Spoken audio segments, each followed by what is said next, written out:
Hey guys, and welcome back to another absolutely spirited video. My name is Layla, not Leela, not Lila, not Lola, not Delilah, and it's still not Leonard. I am back with episode 9 of the Big Chop Chronicles, and today we are getting into facing the world after a big chop. Now, although this might seem insignificant, you should be able to do whatever you want with your hair without fear of judgment, but unfortunately we're human and we subconsciously and consciously care about what other people think and what other people will say. So I just want to go over some of the things that comes with facing the world after getting a big chop. But before we get started, you guys know what to do. Like, comment, and subscribe. And don't forget to turn on your post notifications so you never miss an episode of the Big Chop Chronicles. So the inspiration for this video came from yesterday, which was my birthday. Happy birthday to me. And this year was the first year that I never had any maintenance appointments for my birthday. Like clockwork, I always get my nails and toes done, my hair. I usually plan a photo shoot. I usually do something for me. But this year I decided I didn't want to. This year I decided to just embrace what was growing out of my head and not really focusing on that my hair needed to be done, because my hair is done, if you catch my drift. I don't know, I just took that step of I'm just going to enjoy the way my hair is now and also save some money, because you know I am a hair appointment connoisseur. If I don't have to do it myself, I will pay somebody to do it. I work hard enough to afford that luxury. And please excuse my appearance. I had just woken up and I am getting ready for the gym. So I just thought we'd get into what facing the world after a big chop is like, what to look out for, and how to navigate. So just know that the people around you will be shocked after you do a big chop, especially if you are somebody with very long, thick, curly hair, or they're just accustomed to seeing your hair a certain type of way. They are going to be shocked. And I think when it comes with the shock factor of cutting your hair, it's something that you gotta let other people get over and get through, because it's not really anything for you to get over, because you saw your hair being chopped off before the world did and the people around you did. I can say when I cut my hair, my coworkers definitely treated me differently. But it's okay, because I'm not coming there to make friends and be friends with those people anyway. People did kind of treat me differently, like as if I was ugly or something. Maybe that's me internalizing it, I don't know, but that's kind of the vibe that I got. Because when my hair was long and damaged, I was getting attention, oh my God, you know, everything was cool. And then when I cut my hair, it was like,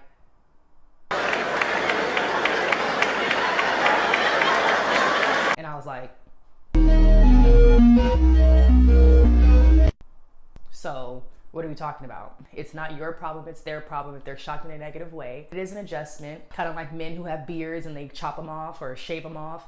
It's like, wow, I've never seen you with your, bare face. So it's just something you have to get accustomed to, adjusted to, and seeing the person every single day. And that's how I've navigated. And to be quite honest, I really don't have that shock anymore, because now, people know that I've cut my hair. So I'm just on my hair growth journey now. Many strangers may look at you in admiration or disbelief. And when I say that the disbelief is real, like some people are really like, wow, like why did you do it? If you are talking about like, hey, I cut my hair, and you show people pictures of what your hair looked like before, they may be in disbelief and question why you did a big chop. Now, doing a big chop is unique to everybody. The answer is never going to be uniform. Most people will cut off their hair because of heat damage. Most people will cut off their hair for maintenance.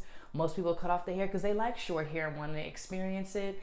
And then most people just cut off their hair just because. There doesn't have to be a reason. So it's just all based on the person. And you can't let the reactions of admiration or disbelief deter or determine how you're going to style and move on in your hair care journey. So if you want to chop it off again, chop it off again. If you want to grow it down to your tailbone, grow it down to your tailbone.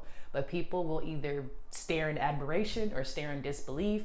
As long as they don't touch you, who cares? Curly and kinky hair is beautiful, no matter if it's long or short. So you need to embrace it. And I would say in my hair care journey, I have had the best of both worlds. I've had long, thick, natural hair. I've had short, thick, natural hair. I think we take for granted that some people can never grow hair. Some people lose their hair due to medical diagnoses. There's a lot of things that comes with hair. And hair is, of course, linked to confidence and how you feel about yourself. And I feel like if you don't have any issues or complications with the hair that grows out of your head, don't make it a complication or an issue because of what other people think or what other people say. Curly hair, kinky hair, coily hair, however you want to categorize it and describe it, is beautiful no matter what. And you have to start really believing that the hair that grows out of your head makes you beautiful. I recently saw this short that said, okay, what are the natural girls doing with their hair? Because I want to look put together and pretty all the time. Don't like the way my natural hair makes me look. I would really love like a traditional sew-in, a little bit of leave out, but my hair will revert because right now I'm working out. I don't want to do a wig because I just don't like the way that it looks with all of my hair covered. And then not only that, but it's like you get braids and then your braids stay under there because you really don't want to bother them. It's too much. Y'all really don't want to see what it looks like under here. Okay. Then we can't do box braids because it causes cancer. Like, what are y'all doing to your hair? I keep seeing videos like this and I decided to respond because what it tells me is that a lot of women have become so dependent on weaves and wigs that they don't think they look beautiful unless they add those things to themselves. Let me let y'all know something. Weaves and wigs and extensions, however you want to wear it, are accessories, just like your earrings, necklaces, rings, and bracelets. And you ladies have to learn to take that stuff off because you'll get so used to yourself being in that and seeing yourself in that you will not think that you look beautiful any other type of way. There are a number of natural styles that can be worn. Why are we acting like it's not?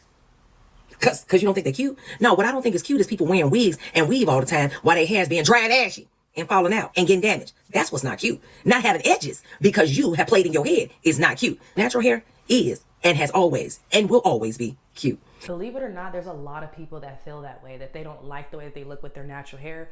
But let me tell you, ever since I did start focusing on prioritizing my natural hair more and wearing it out, I've gotten more compliments. Not that I was looking for them, but I've gotten more compliments. I've gotten more confident. And it's less maintenance to feel like because your hair is not done the way society wants it to be done, that you can't go out into the world. I go out into the world just like this. As long as I look presentable, you're not gonna make me feel bad for the hair that grows out of my head. Sorry, you're not. If people ask you questions about your big chop, don't get defensive unless you can blatantly tell that they're being rude and disrespectful or judgmental. I've gotten a lot of questions from people that, knew me and saw me before I cut my hair, asked me questions why and inquiring, and I'm very good at deciphering if people are trying to be facetious or if people are trying to actually be informed on why I did what I did for myself. And I'm okay with sharing the reason why I do something for myself because I did it because I want to. And if I feel like I want to explain further, then I have no problem doing that. But don't get defensive. Problem is that when we get defensive, we lose the opportunity to educate. And I feel like that's where there's a lot of issues with hair when it comes to the Black communities, because we get so defensive. And you can really tell when somebody is being judgmental, being rude, being, discriminatory, whatever the case may be. But I never pass up an opportunity to educate people. And to be quite honest, when it comes to people asking to touch my hair, I'm even across the board. I don't care if you're Black, white, Asian, Hispanic, it doesn't matter to me. If I don't want you to touch my hair, it has nothing to do with, race or anything like that. It has to do with your hands. You could have been digging in your butt. You could have been digging in your nose. I don't know where your hands have been. And also too, in previous videos, you guys know I talk about being particular about who touches your hair and whose hands are in your hair. So it goes for anybody. Whether you a stylist, whether you a stranger on the street, I don't even let my own mama touch my hair all the time. Sometimes I be like, Mom, stop. So it doesn't matter who you are. Energy is real, dirt and germs are real. I'm a germaphobe. I just wouldn't get defensive with people because it just takes a lot of energy out of you to be defensive about somebody asking questions or being concerned. People worried about other people's sandboxes. And as long as it's not causing harm to you or the world, don't take it serious. Don't take it personal. Take it with a grain of salt and move on. It is okay to be uncomfortable after a big chop, but always remain confident. That is something that I had to work on after doing my big chop. And it's actually something that my mom brought to light of don't let people discourage you or make you feel bad for your decision. And I'm glad that she mentioned it because at first I was like, why would people care if I cut my hair? But unfortunately, in today's time, people do equate hair to attractiveness. And depending upon how your hair is, can make you less or more attractive. Now, I do believe in that to some degree, like you should do styles that fit your face, but how short or how long really shouldn't affect how attractive it makes you look. And this is not my first time having short hair. This is just my first time of it being as short as it is. And I'm loving it, to be quite honest. I'm weaving away a lot of the nonsense and a lot of shallow people.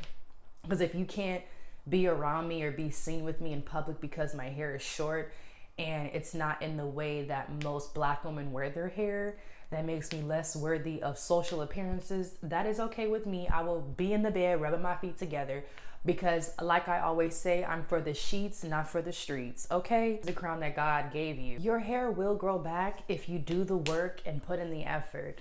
You can't expect just because your hair is short and you're starting over that everything is just going to fall in play. You can't plant seeds and not water them and make sure they get the sunlight and the nutrients they need to grow. So view your hair like a plant. That's why I call my big chop my chia pet, because I'm tending to it like a plant. I have to water it. I have to make sure it's getting the nutrients that it needs. I have to make sure I'm eating right to make sure my hair is growing back in the way that I want. And when you prioritize having a goal, then it makes it easier to embark on this journey. If you don't have a goal and you just go into it thinking it's gonna be easier, thinking it's gonna be lighter, or whatever the case may be, it's not gonna give you the outcome and the results you're looking for. Make sure to put in the work and put in the effort to get to those goals. It is not something that's gonna happen overnight just because you keep your hair in 7-month braids, just because you trim your hair every 6 weeks. There's still work that has to be put into it on your side. If you're not doing that, you can expect the results you're looking for to never be obtained. And lastly, when facing the world after a big chop, tell people that healthy hair is the key.